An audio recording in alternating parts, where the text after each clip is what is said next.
booze, diamonds the booze, diamonds the booze, diamonds the booze. While the situation will vary for many of us, traveling the world to create content is becoming more of a reality again. And with that, I want to create a video that walks through tactical advice that will make you better at capturing the content when you're abroad. The techniques I am about to share allowed me to land more jobs, earn more opportunities, and even win some awards. And here's the dirty little secret. Anyone can do them. This video is going to give you specific tips that you can use to elevate your content and allow you to work better.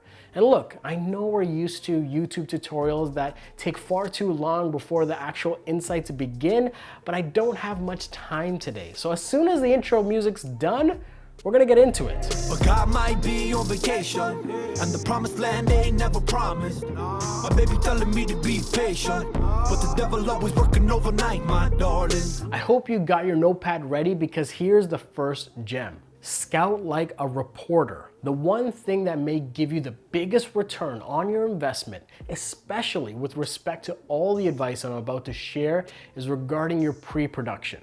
Whether it's a professional gig or a more leisurely trip, dedicate some consistent time in scouting, and more importantly, scouting like a reporter. What I mean by this is finding out more about the place you're going. Once you've isolated where you're staying, create a document or a mind map and start plotting in things that give you context. What time does the sun rise and set? How do most of the locals navigate the city? What is the current political climate like? What's the prominent structures and architecture in the place you're going to be? Where do people go to connect? Where do people go to eat? What's the best way to get around? Are there any national holidays that are happening? What are some phrases you can learn to make you more likable that a local may be more willing to help you? Can you find a fixer ahead of time, a local guide that can show you around and get you into unique places? Invest in your trip by putting in the work ahead of time. Part of the reason I've been able to capture some of my most favorite shots abroad is because I spent days planning and thinking about how best to navigate what the city would have to offer. Long before I touch down in a new destination, I've already researched the surrounding areas of where I'm staying, the language spoken with some phrases ready to go, and importantly, what the story of this trip could be. I want to arm myself with as much useful information so that I feel like less of a foreigner with the hope of creating more authentic imagery. I want to be able to push and capture the essence of the destination that a simple tourist will likely overlook. And to execute on that effectively takes research. So before you head to your next destination, put in the work. You're already putting in a lot of your money, so match that with effort. Prepare yourself and scout like a reporter so you'll be much sharper when you're at your destination. We're chasing the sun at this point, and we're just trying to capture, again, we're trying to capture probably the most iconic image of this tour, something that should resonate with just about any human being if you have a soul, and really speak to who we are, what we're doing, and what we're about. So let's see if we can make that happen. Number 2, shoot for the story. One of my many failures early on in my traveling is that I would look at my imagery as individual pieces that I wanted to be great, as opposed to a cohesive body of work that paints a beautiful picture together. So let's say you've armed yourself like a reporter. Let's keep that analogy going. Shoot your images like they're destined for a story. Imagine that you're on assignment and you need to produce content for an editorial or a feature. Hold yourself accountable to that. At a micro level, what does this look like? Well, you might walk down a street and see a beautiful blue door of a pastry shop. So you capture the front across the street so you get that wide perspective. Your eye is pulled to that door. So instead of continuing on your walk, go to the door. Maybe you notice the doorknob looks like something out of a Harry Potter novel, so you capture a tighter angle. And maybe you even wait for someone to reach for the door and snap that moment. Then you go inside and the atmosphere, you let it sink in. You make an effort to talk to one of the shopkeepers to ask them how long this place has been here, what their specialty is. Show genuine interest. You then hang back and capture some images of that atmosphere. Maybe the brickwork is really unique or a customer interaction that feels really warm. Then you order something and taste the atmosphere from this shop, and that excites you to dive deeper. And so before you go, you grab some pastries from this shop for the road, you ask the shopkeeper for a portrait to remember the moment, and you tell them that you'd be happy to send them some of these shots. This, folks, is what I mean by shoot for the story at a micro level. When you make this a habit, you will be thankful when you're behind the editing desk because you'll have more choices, more context, more options, and more memories. This practice will then feed into the macro, which may be a theme that you're trying to capture during your trip. Something like the musings of modern Parisians. Shooting for the story means going beyond just one cool picture for the grid. It's capturing images with intention and plugging in the necessary pieces to paint a more complete picture that your audience, and more importantly, yourself, will really come to appreciate. When you find yourself on that next trip, shoot for the story. Number 3, organize on the go.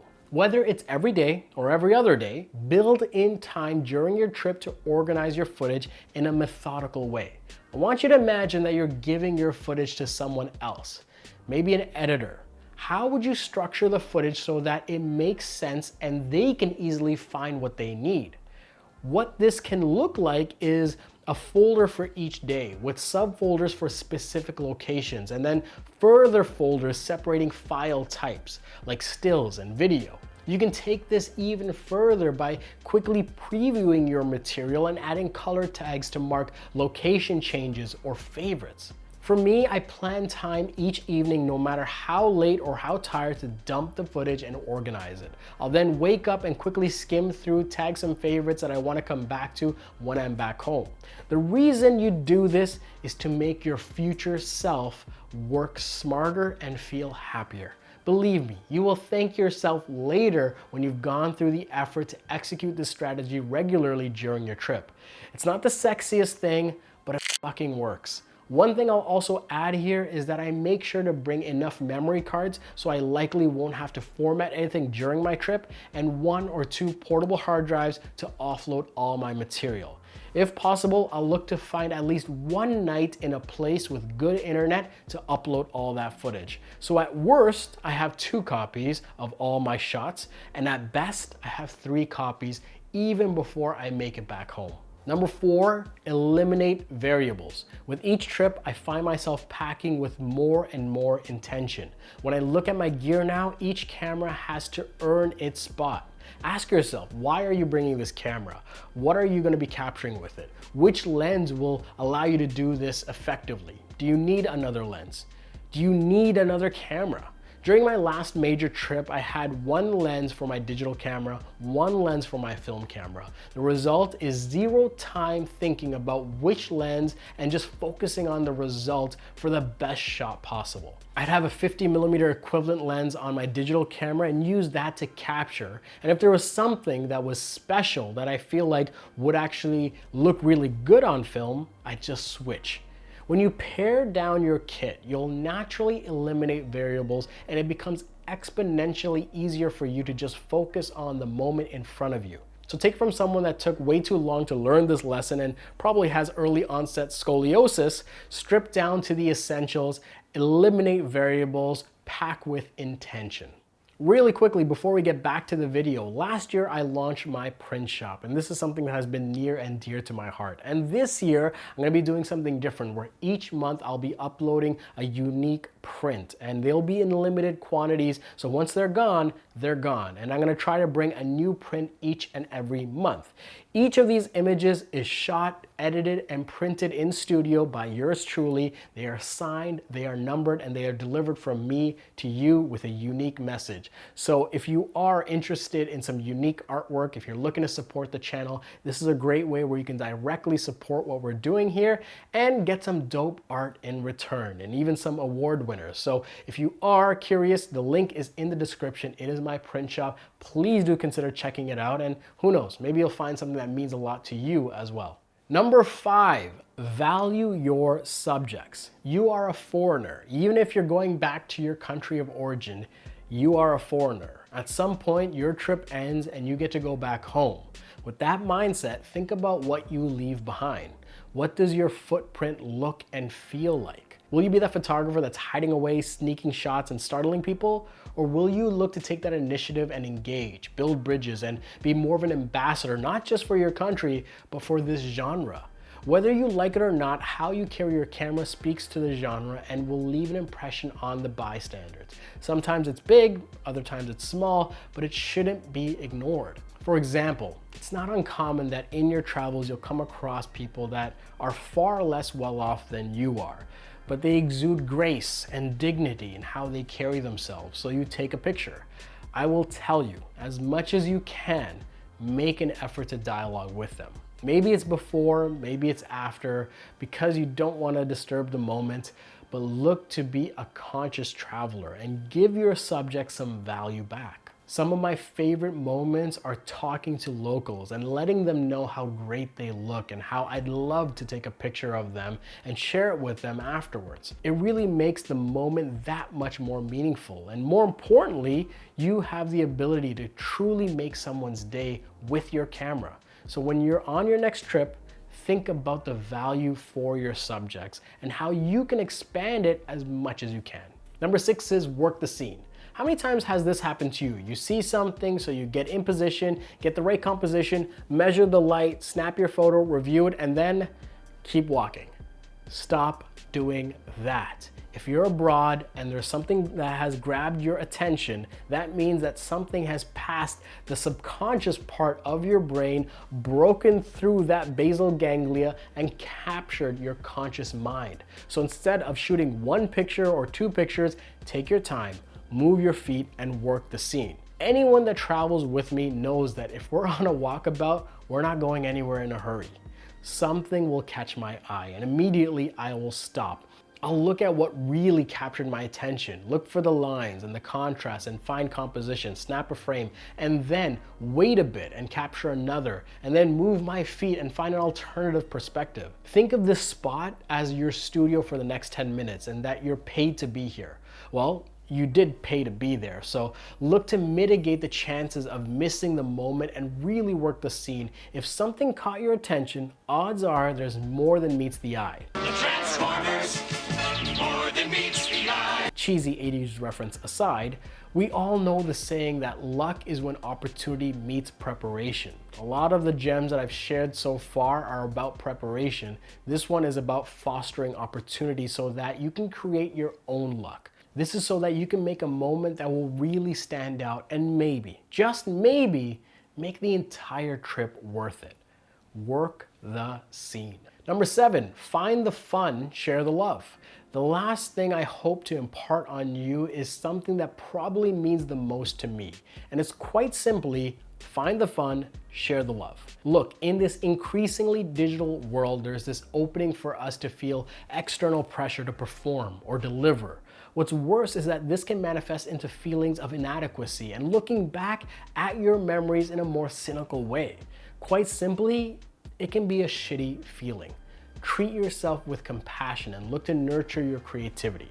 What I mean by this is find the fun in the process of capturing your images and be open to new experiences. Like I alluded to earlier, talk to the locals, engage with them to make the experience richer all around.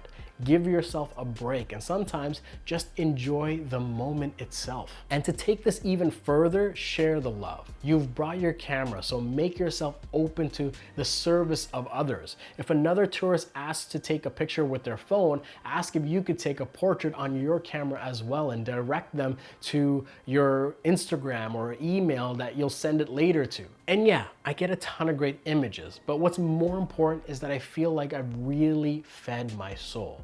So while it might sound a little cheesy or cliche to some people, I strongly urge you, all of you watching, on your next trip, find the fun and share the love. And there you have it. Those are the 7 most valuable gems I can share with you that actually work and will allow you to capture great work when you're abroad.